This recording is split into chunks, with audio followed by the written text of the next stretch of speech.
Hey, it's Big V and we're talking teams. Today we're talking about what is it that creates trust and credibility on your real estate team.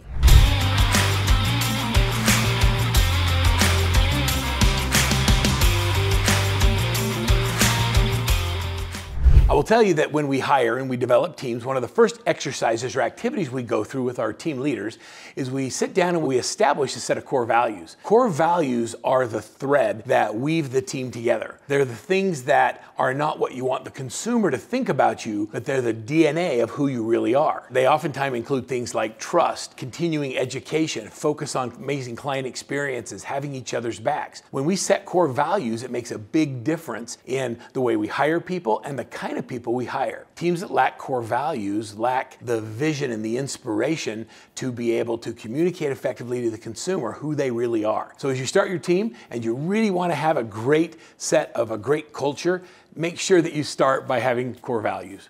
The next thing that people talk about when we discuss high-performing teams is we want to focus on the leadership aspects. According to our team study, oftentimes team members would say that what they want most from a leader is the example of how to do things right. I've heard over and over and over again that brokers and owners or team leaders don't like to compete with their team. So I'm not saying that you should compete with your team, but I want you to think about this. When you go to a consumer and they've met with one of your team members as the team leader or even as the broker owner, you're never going to compete with that agent. You're always going to say, well, when you do business with them, you get me too because I'm the leader in the organization. What team members are saying they want is they want somebody that's in production to show them how to produce well. They want somebody to teach them how to do listing appointments, how to do work with buyers, how to do open houses, how to demonstrate a property with enthusiasm. When you lead by example and you show them how to do the business well, it ends up giving you the higher level of confidence when they go out and they work with a consumer. A lot of times team leaders suffer from the inability to delegate or to let things go. It's directly related to the fact that as leaders, we haven't trained and we haven't developed people to do things the way that we prefer. I like to say that anything you do 3 times, you want to make sure that you create a system for it. So if you show homes 3 times, what's the system that you follow? If you go on 3 listing appointments in a year, well, what's the system? What's the specific system you're going to follow as you go through and do anything in your business 3 times? Creating a great culture starts with core values. It then gets into systemization, training and development, leading by example. One of my favorite books is written by Patrick Lencioni, who wrote The 5 Dysfunctions of a Team. If you want a highly effective team or you want to be able to build credibility with your consumer, one of the most important things that you can do is you can eliminate each of the 5 dysfunctions. So let me just review what those 5 dysfunctions are. The first one is absence of trust. I don't trust my team member. I don't trust my team leader. I don't trust my family. My family doesn't trust that I'm going to work. How about we don't trust the consumer to do the right thing? Absence of trust is such a big deal in teams. When you lack trust, you lack credibility and you lack the things that will help your team grow. The way to eliminate the absence of trust is through training and through development. And of course, hiring to your core values. The next dysfunction is fear of conflict. Now, a lot of people think that, well, I should be afraid of conflict. I don't want conflict. Conflict is great in business when we attack the process, not the person. Fear of conflict means that you don't want to have any confrontation. Well, if you don't have any confrontation, your meetings are boring. That means nobody's challenging the status quo. That means no one's trying to grow. Conflict is a healthy thing when we attack process. So think of, we don't have people problems, we have process problems. And so if things aren't going the way that you think they should be going when you're leading your team, think about how can we fix the process instead of how do I attack the person. We don't have people problems, we have process problems. And so let's eliminate conflict by attacking process and let's challenge the processes to help them become better and better and better.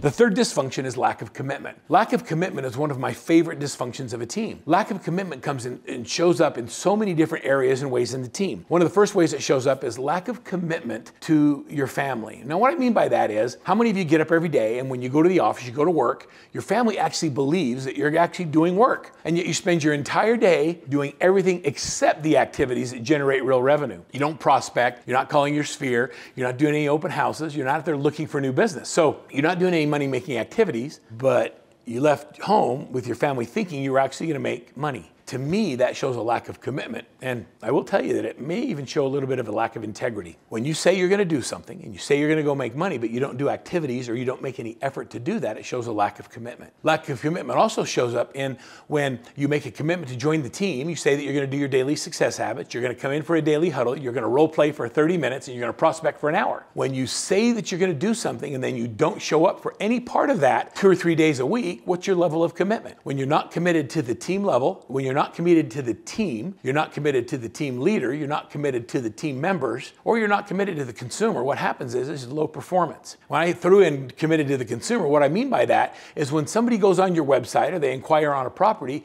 and you don't follow up, you don't stay in touch, you don't do the minimum level of activities that will create and turn that client from a prospect to a real customer, that's a lack of commitment. And it's not following the system. We know there's a system to follow up with an A lead, a B lead, or a C lead. Well, that requires commitment on your part to follow the system. If you want to have a high-performing team, we have to eliminate the absolute clear dysfunction of the lack of commitment.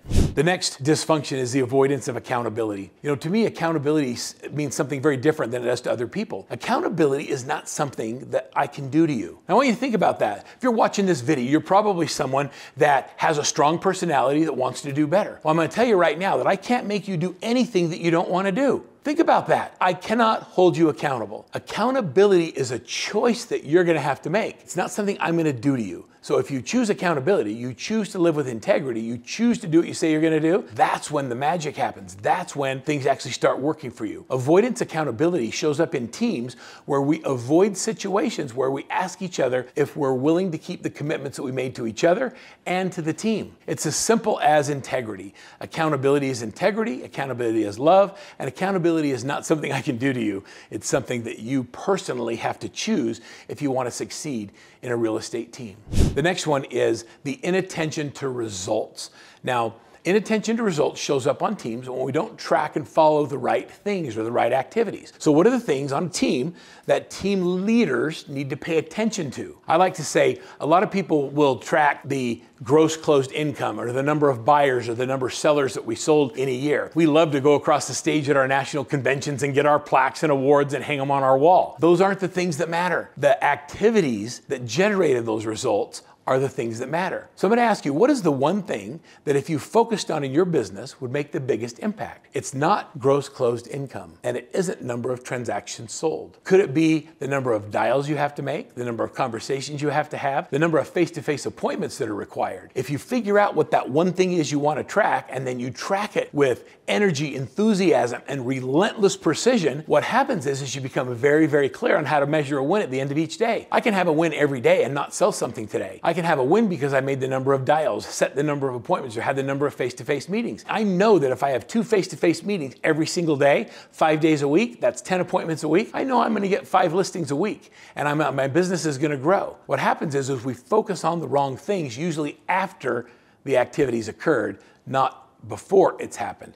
So think about paying attention to the results of the activities that you invest in each day and pay attention to the right things.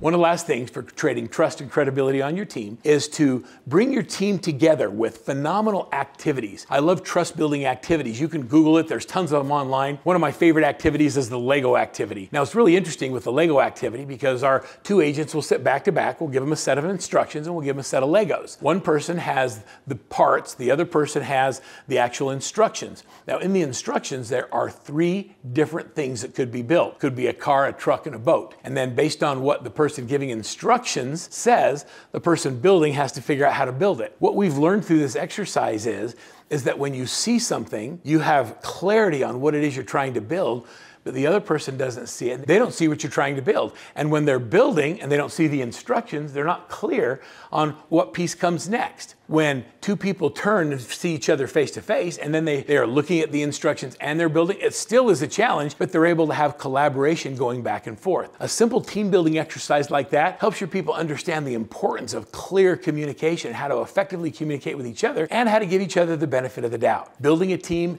isn't complicated, but it does take strategy and it does take consistency, and you have to be intentional about the type of team you want to create. I'll tell you what, just for watching this video, I'd love to give you a copy of the Lego exercise. You can go on Amazon and you can download or order a set of Legos, but I'll give you the instructions on how to run the activity, and I'd like you to try it in your own teams. You think it's fun with the team? Try it with your family. Try it with your kids or your significant others, and you'll find that communication in every relationship is critical, and there's always room for improvement.